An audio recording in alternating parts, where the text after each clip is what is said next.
All right, welcome again to Gathering Folds. I am Madonna Yoder, your instructor, and um, today's topic is folding your first tessellation. And I'm going to start with a 16-fold triangle grid on a square sheet of paper. And if you're not familiar with this grid type, check out my previous video from last week where I teach this grid and several other grid types that are foundational to origami tessellations. So let's go ahead and cover the basic do's and don'ts of what you want to look for when you're choosing a pattern for your first tessellation, um, assuming that this tessellation isn't going to be the only tessellation you fold, you're going to be folding some more. And so here's some heuristics to help you choose ones that are easier. The first thing is you want to be folding from a grid. So that means that if you get a crease pattern, go ahead and fold the grid and then see if you can make the twists to make the rest of the creases without putting those lines in before you start the collapse. Along with that, you want to avoid pre-creasing and collapsing. You want to have your grid and be able to do it step by step, as opposed to having a bunch of lines on your paper and then trying to get them all to crunch in and down at the same time. That's going to be much harder. You also want to choose a pattern that repeats quickly. So with this, I'm saying, okay, you want to have something that's like one thing and then that thing again and again and again and again.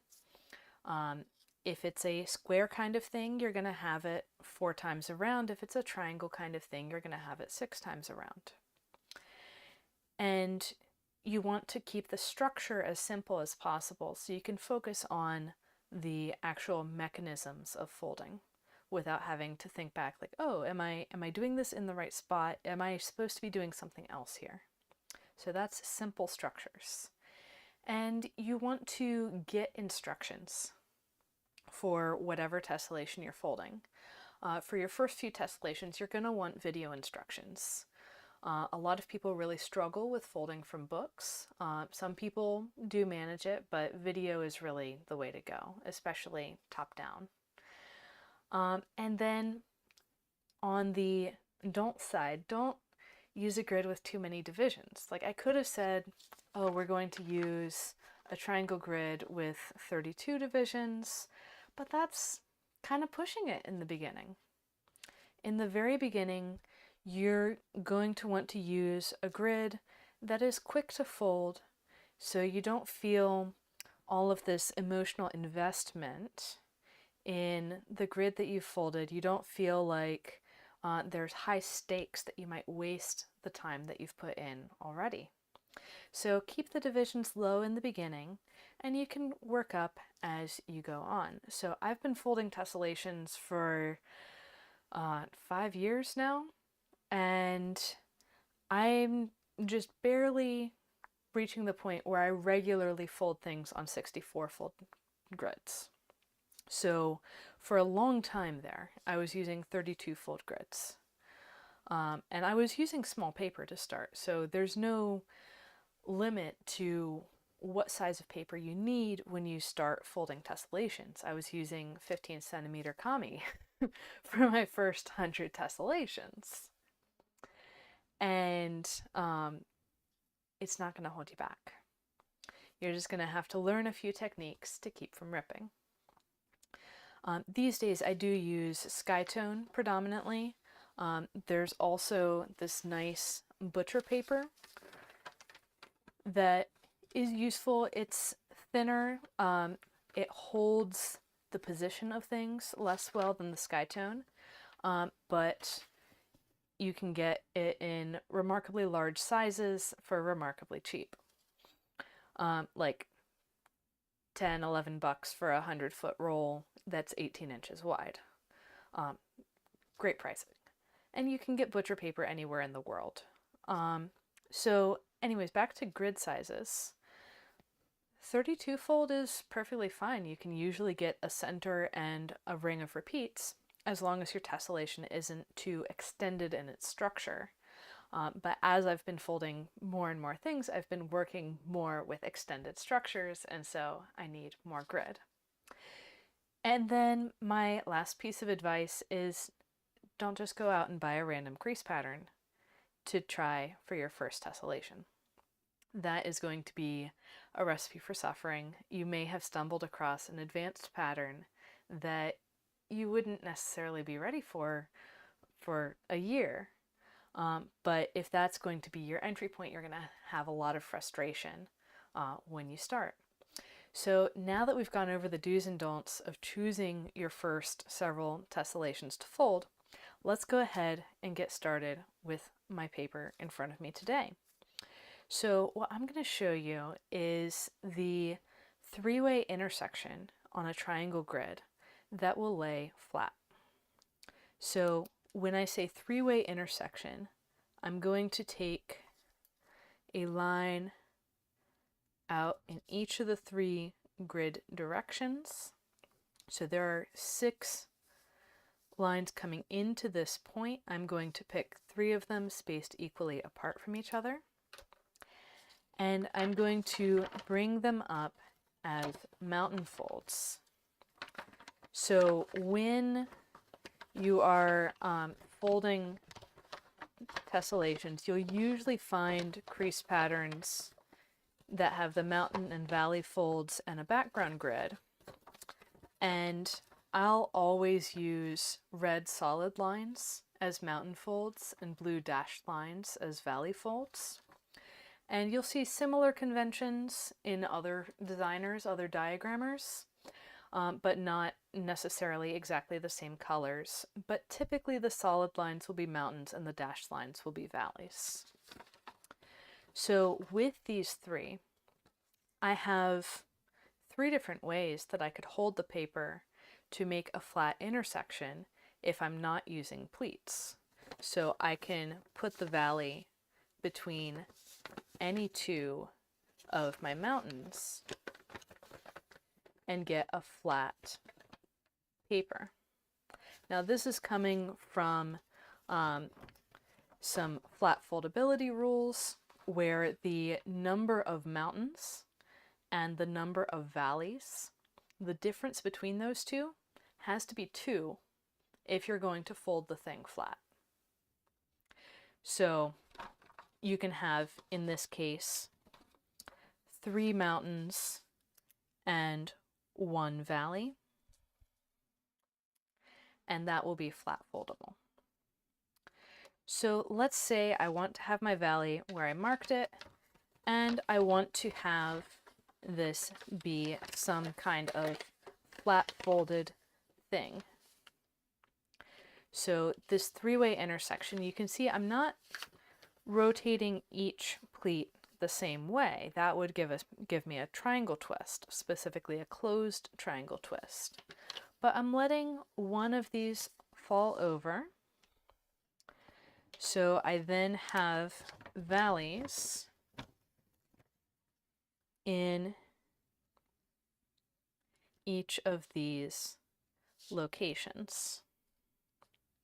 And so some of the structure that we see here is that I have these 2 folds that are parallel, a mountain and a valley, 1 grid spacing apart, and that's called a pleat. And that's the basic building block of everything in tessellations. Everything works on pleats because we don't want to just fold up like normal origami, like figurative pieces. We want to fold up something and then be able to continue on, be able to make more things. All right, so if we're doing that, we have this structure. Now, let's notice what's going on in this location and this location. Here, my rule about the number of mountains and the number of valleys needing to be different by 2 isn't holding up because I've got 2 mountains and 1 valley coming into this intersection. That's a difference of 1. I've got 3 valleys and no mountains coming into this intersection. That's a difference of 3. And the thing is, I've got a secret mountain coming from one to the other. So now they're both 3 of one, 1 of the other. And I didn't have to really do anything to get that mountain other than set up my 3 pleats. So that's one of the interesting things with tessellations. There are folds in there that just kind of happen without you needing to force it that way. So now from here, what I want to do today is show you a couple different ways that you can use this particular bit of crease pattern, this 3-way intersection that lays flat, in a variety of tessellations. So we'll start with spread hexagons. So this piece of paper actually is what hooked me on tessellations. I was folding this grid for something I was trying to do in Eric Domain's geometric folding algorithms class, and it wasn't working out, so I looked on the internet to see what else I could fold with a triangle grid, and I got the spread hexagons tessellation. This is a really good one that uses these 3-way intersections that are folded flat throughout the whole thing, and it's good for practicing a lot of different things. It's good for practicing and seeing, oh, these things are rearrangeable. Now, they're not going to stay rearranged on this particular paper because it's so old and it's been in this shape so long.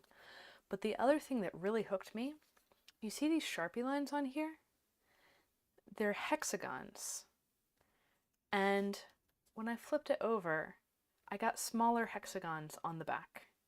Even though I did not center these hexagons in the middle, I did not have any relationship between the hexagons that were drawn and the pattern that I folded. And yet it made these smaller hexagons on the back, and I thought that was super cool. And then I kept folding more and more tessellations, and here I am. So this is a great one to start out with. I'll be showing a slightly different, well, a very different one on this paper. Another one is you can take this 3-way intersection and do some of them on the front and some of them on the back. So this particular tessellation I did after last week's live stream, and I was just like, okay, what would happen if I do this 3-way intersection on the front and the back and alternate? And you get this, and you can space these out as much as you want. And if I spaced it in one tighter, I would actually get the same thing on the front and the back. I would get these hexagons that have these 3 corners sticking up, 3 corners stuck down, all right next to each other. So that's interesting to play with the spacing and see how this changes.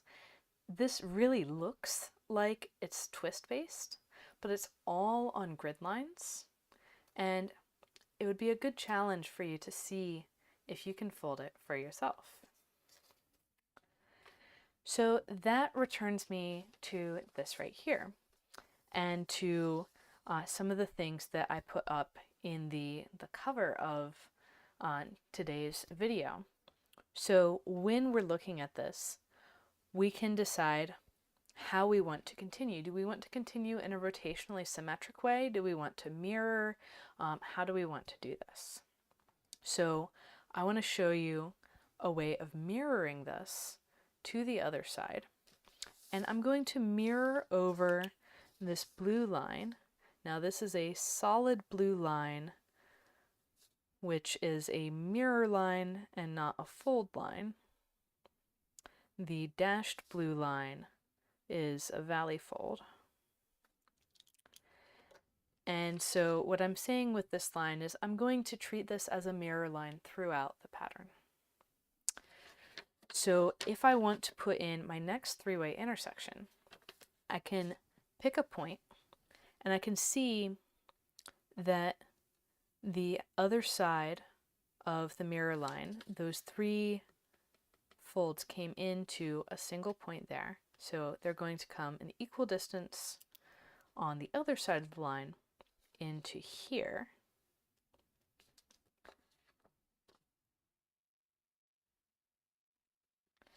And so I'm going to open up my pleat and notice that this is staying stuck closed, and that is good. And I'm going to let those mountain folds come in to where I said I wanted them to be. And then I'm going to arrange my pleats in that mirror symmetric way relative to the other side of the mirror line. And now I've got this little nub that I can flip back and forth at will. So what if I do this for some more locations? What if I do the next one here with the next three-way line going out that way? Well, I can pop this into place. I just need to decide which one of my lines are going in which way. Let's say I do it this way, or yeah, let's keep these lines consistent, and then this one will be a little different in there. So this one can really flip back and forth either way, and you can do whatever you like with that. So if I have these in place and I'm honoring the mirror line, then I need to do whatever I did over here on the left-hand side as well. So I'll get a new mountain fold. So here we're really just playing with these three-way intersections. And notice what's happening here. So I'm putting in my new pleat, but I'm keeping the old one closed and folding on top. And that's what I call a pleat overlap.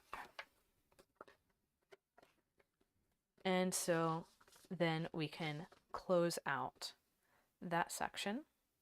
Now I want to continue a repeat of the pattern. And so what I'm seeing is one spacing on either side of my half a spacing on either side of the mirror line is the distance out along these folds that I'm going to put my three-way intersections.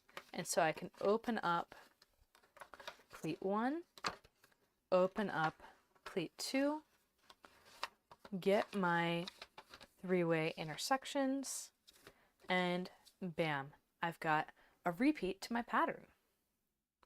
So if I want to continue repeating with the same spacing, I'm going to need to look at, okay, how far out this way do I need to go to get the next repeat of this one?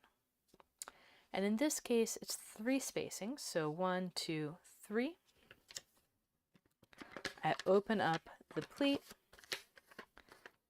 and set up my next three-way intersection. And likewise, on the other side of that mirror symmetry line, I open up the pleat that's going out and set up my three-way intersection. And I'm going to just be consistent about which way these pleats are going, so I get the most repetition out of my pattern. In the end, it's not actually going to matter, but we may as well. So then for the next bit, I'm again going to repeat these blocks down here. And I'm going to find the two positions, these two grid intersections that together are one space across along these two mountain folds. And I'm going to set both of those up as three-way intersections and allow these top pleats to run out and flip my tab in the same direction as the other two. So now how are we going to repeat this way? But before we get into that, I want to show you something that ties into what I said a moment ago, which is that if you have a triangle type thing, you're going to need to repeat it 6 times around. So let's number these. I've got a triangle type thing that I started with. That'll be number 1. And then my second one, third one, I'll keep going around in loop order. So we've got 4, 5, and 6. And that brings me back to the beginning. So that's something to be aware of with these triangle type things. And when I say triangle type, I mean it has 3 pleats. And that's as far as it goes. So on our equilateral triangle grid, triangle type things have 3 pleats that are all equally spaced around some center, rotationally spaced, I should say.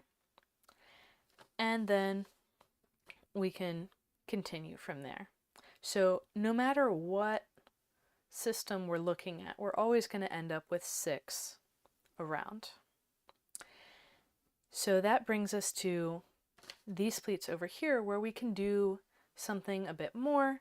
Let's say I want another mirror line that comes through here. And so if you're not using rotational symmetries, then mirror lines can be really helpful in helping you decide what to do where. Because I could space this as far out as I want, but working on a small grid for a manageable size of first tessellation, I'm going to choose instead to do my repeats close together, but not overlapping. So I chose the first line that goes straight through, where I have pleats that mirror over on either side. That is not going to cause overlap, so things come just up to the line but don't cross it.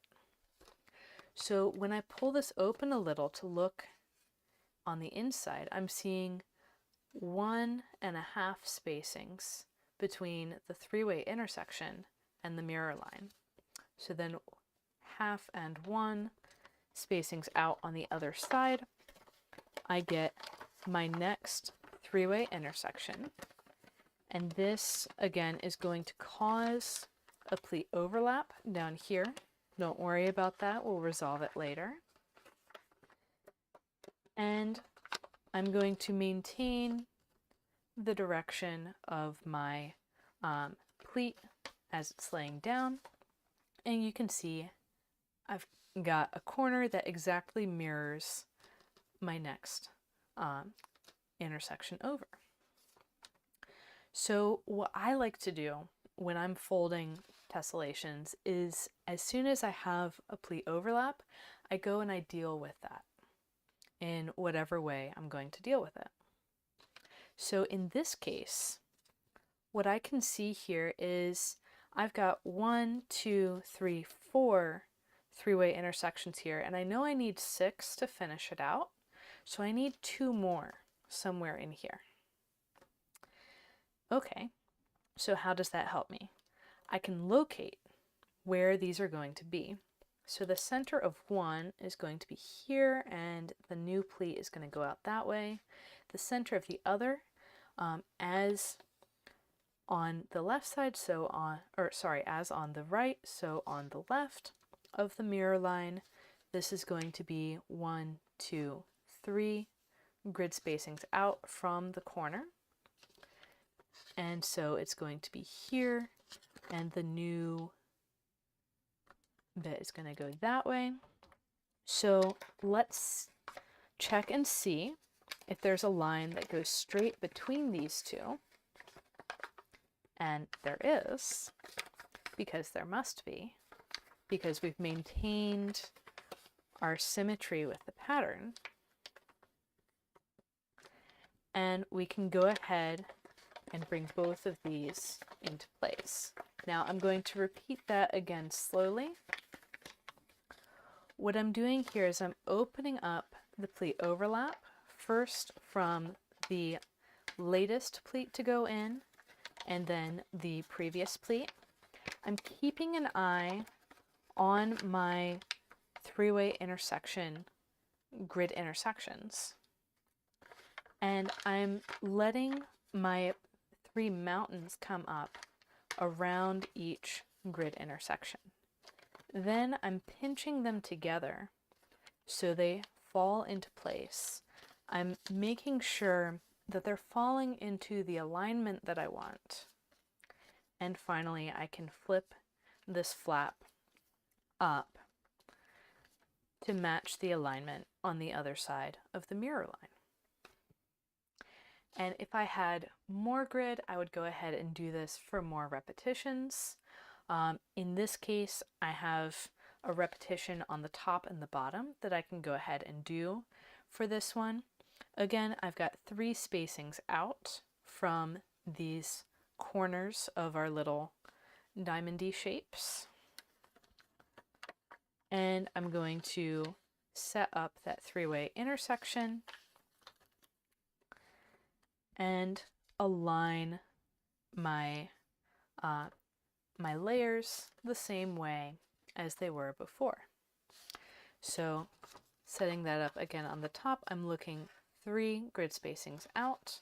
I bring up those 3 mountains, let my layers lay down in the order that matches the mirror. And then finally here, I'm pretty close to the edge, so these next few intersections are going to be relatively straightforward. I'm just going to open up a little bit at the edge and let those come into place. So these are now on the other side of really the repeat of the same mirror line. And so you can see with this 3-way intersection system, I'm really focused on those 3 mountains that are coming out of these intersection points to the exclusion of everything else. Now the valleys are important, but they come along with the mountains. That little mountain in the middle is important, but it comes along with the valleys. And so I could then choose to continue on this side. Again, I'm going to choose the same mirror symmetry line in here, but you could make your own choices on this. You could, for example, like take number 1 and number 2 here, intersection 1 and intersection 2. If you really wanted to, you could put one of these 2 on the opposite side of the paper. And that's actually a really valuable skill. So being able to put these 3-way intersections on the side that you're working on, and also on the back side as you're working from the front. This is what I call a triangle wrap. And it's one of those things that is confusing to a lot of my students, especially at first. But it doesn't need to be. So, and here on the edges, I'm just putting in the last remnants that will get the pattern to actually repeat. But if you are having a hard time seeing how it would make that repeat, don't worry about it.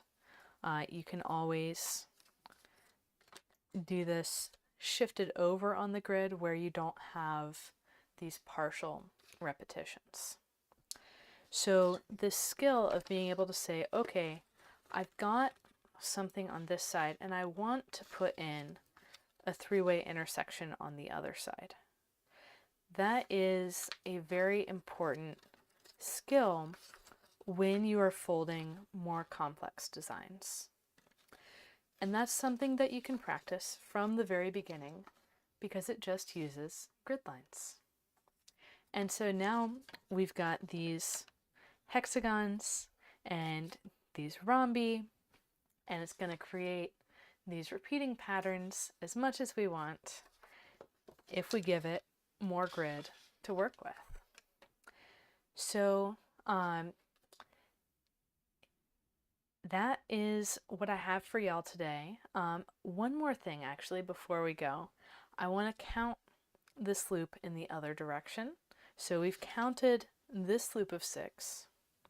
I want to now show you and verify that the other loop is also 6. So we've got 1 again, and I'll do it in another color. Then 2 would be down here, 3 goes up to 4, 5, and back to 6. So each of these three-way intersections is involved in 3 different loops of 6. So this number 1 is involved in this, this, and this loop of 6. The 6 is involved in this, this, and this. And so you're going to get these kind of 6-like things like we see with these hexagons wherever we have these triangle type intersections. Now you might be saying, but what about these diamonds? Well, the diamond is just like a hexagon, but smushed together on the top and bottom. So if we were to pull this apart, we would see that there are indeed 2 three-way intersections up here and 2 down here, and 1 and 1 over here for a total of 6. So that is one of the many things that you could do for your first tessellation. I really do recommend working on a triangle grid to start because it's just so flexible. As I was showing earlier, one of the first tessellations for me was the Spread Hexagons by Eric Gajerde, and there's a lot going for it. It teaches that these three-way intersections come in rings of 6. It teaches that you can use them in rotational symmetries in addition to mirror symmetries like we did today, and you can continue out infinitely. It also helps get you comfortable with things that are piling up on top of each other, and helps you see that you can get into a flow and start propagating this easier than you might expect. You can also do some things that are more tightly bound, where I've got these three-way intersections, one on the front and then the next on the back. And that's starting to play with flipping the paper over, which is a common sticking point for new tessellation folders. So being able to see what you want to fold and then put it onto the paper is a major skill, and that's what I'll be focusing on in my next 2 live streams as well, where I'll be talking about first how to read a crease pattern next week, and second, how to fold from a crease pattern, because these are really 2 separate topics that are both important for folding tessellations, but both have a lot of depth to them and need separate space to explore. So that's all for today, and I hope you fold many tessellations, not just variants of these, and I hope you have fun while doing it. So catch you next time. Happy folding, everyone.